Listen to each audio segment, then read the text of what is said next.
Durante essa mesma entrevista coletiva que acompanhamos há pouco em Pernambuco, o presidente Bolsonaro também falou sobre a Petrobras e a questão dos combustíveis. Ele relembrou que desde quando assumiu nunca aumentou o ICMS e sim chegou a zerá-lo para ajudar a população.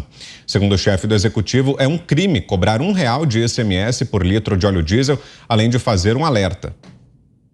É um crime se cobrar R$1 de ICMS por litro de óleo diesel.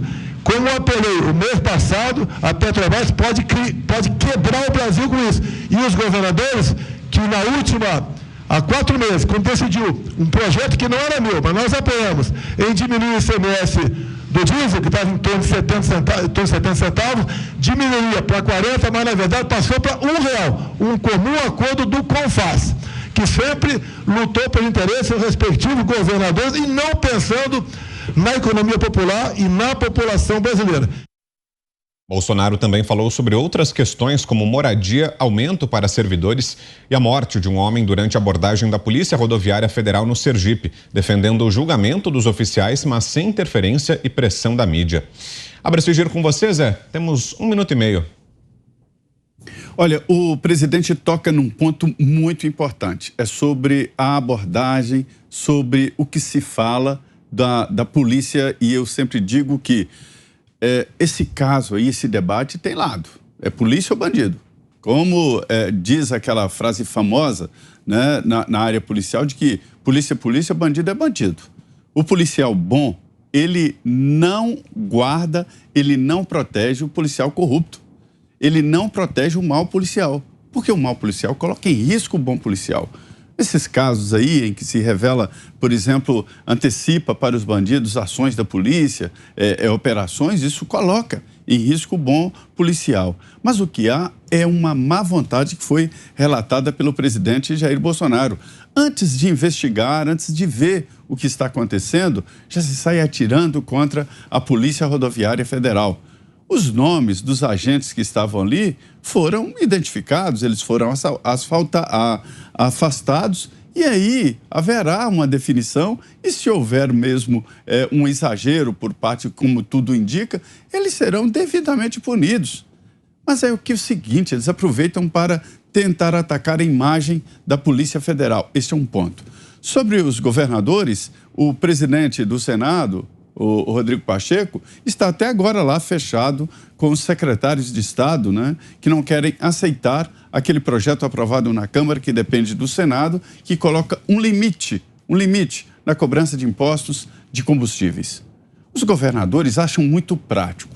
É uma cobrança de impostos que tem um mínimo de sonegação, porque é muito difícil de sonegar. Sonega, sim, tudo tem o seu lado escuro, mas é mais difícil e é um dinheiro que entra muito fácil. Só o congelamento, eles calculam a lei 37 bilhões de prejuízos. Agora, veja bem, eles estão dizendo que colocar o combustível como um produto essencial à vida, e é essencial, acaba atrapalhando os estados. Para você ter uma ideia da fome de arrecadação que estão os governadores que despacharam aqui para Brasília, os secretários, na tentativa de impedir a votação do Senado. Isso pode acontecer, porque o presidente do Senado está lá com os governadores e ninguém recebe alguém que vai criticar um assunto que ele é favorável. Então, se ele aceita receber os secretários, ele vai tentar enrolar e não votar esse projeto no Senado Federal. Senhores, a cobrança de impostos, ela é necessária. O mais liberal sabe, honesto, sabe que é preciso cobrar impostos.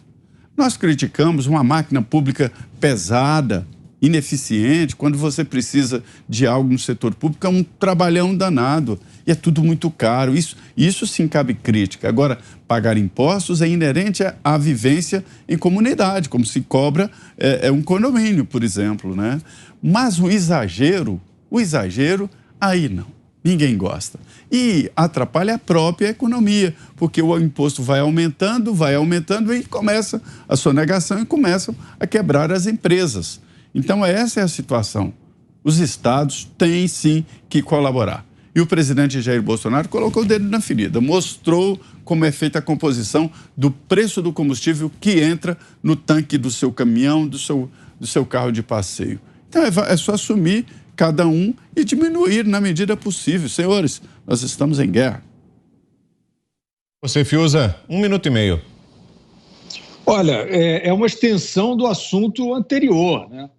Nós falávamos e a gente, como já sinalizou mais uma vez o Augusto, a gente não está aqui fazendo alegorias, especulações. A gente observa, a gente fala do que a gente vê. E isso é um dado da realidade. Esse comportamento dos governadores de Estado, falávamos na situação anterior, e que se repete em relação à questão tributária, especialmente sobre combustíveis, é vergonhoso. É uma coisa difícil de entender, beira a desumanidade, porque, de novo, nós estamos constatando um dado da realidade. Isso não é um juízo específico, uma tomada de partido, nada disso. Governo federal desonera e governos estaduais oneram.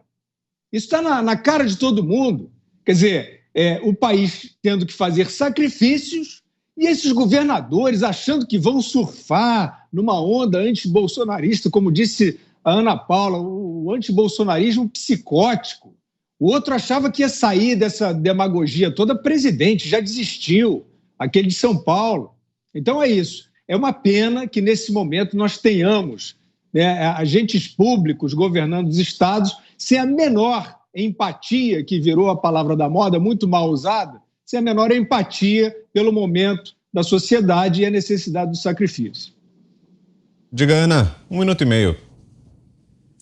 Eu ia tocar exatamente nesse nome, Fiuza. É tão mais fácil, né? Você jogar a culpa de absolutamente tudo, de qualquer problema, no governo federal. Nós vimos dentro da pandemia que o ônus de tudo da pandemia, absolutamente tudo, o ônus era do governo federal, as mortes, vacinas ou não vacinas, os lockdowns, e o bônus era dos governadores. Os governadores salvaram vidas, os governadores são os bonzinhos, os governadores eram aqueles que deveriam ser elevados aos pedestais. E o brasileiro entendeu que não é bem assim, não foi bem assim e não é bem assim, que os governadores eles têm sim poder de ajudar e colaborar mais com a vida cotidiana do brasileiro, e prova disso foi o derretimento do governador de São Paulo, João Dória, no caminho aí da eleição presidencial, né? Ele tentou de todas as maneiras colocar a culpa de tudo da pandemia no colo do governo do presidente Jair Bolsonaro, e o brasileiro entendeu, não foi bem assim, senhor governador João Dória, o senhor trancou tudo e foi para Miami. O senhor trancou tudo e foi tomar sol em cobertura de hotel de luxo no Rio de Janeiro. Por isso, Vitor, que semana passada nós falamos tanto aqui, né, da urgência que existe de alguns políticos de calar o povo brasileiro, né? Principalmente com o PL 2630 aí do comunista Orlando Silva, que o senhor Arthur Lira colocou sob caráter de urgência, não foi votado, e que já está no radar aí deles de novo, porque o povo está falando demais e o povo está entendendo como a política está sendo feita nos estados, né, nos municípios, nos estados, e também quando é na esfera do governo federal. Os governadores, também já foi dito tudo aqui pelos meus queridos parceiros, eu só acrescento o seguinte: os governadores e prefeitos não perdem chance de canalizar o dinheiro que arrecadam para outros fins, tá? E alguns deles criminosos. Existem prefeitos que resistem ao avanço do plano de saneamento. Eles não querem abrir mão das empresas municipais que cuidam disso, porque elas servem como uma espécie de cofre particular. Se tem algum buraco em algum dos setores da prefeitura, eles pegam e preenchem com esse dinheiro que não pode ser feito. Para que isso aconteça, eles não permitem que boa parte da população tenha acesso à rede de saneamento básico, porque, evidentemente, uma empresa municipal não consegue cuidar disso. O prefeito Edinho Silva, ele, imagino que vocês tenham comentado aqui, se não comentaram, ele criou uma espécie de IPTU sobre túmulos, né? Conseguiu cobrar de mortos, aí pagam os vivos, e os muito vivos, como eles, recebem. Você vai ver como essa coisa vai se espalhar. Isso é porque os governadores sabem cobrar.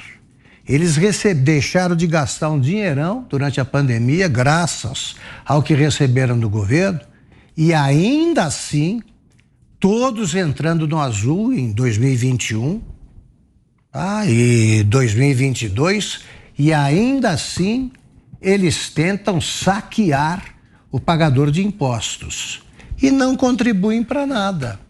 Eles só querem juntar dinheiro, os governadores. Se prefeito faz o que quer, porque o Supremo Tribunal Federal resolveu transformar o prefeito em governador, imaginem o que não fazem os governadores, que também foram promovidos pela maioria do Supremo Tribunal Federal a presidentes dos estados.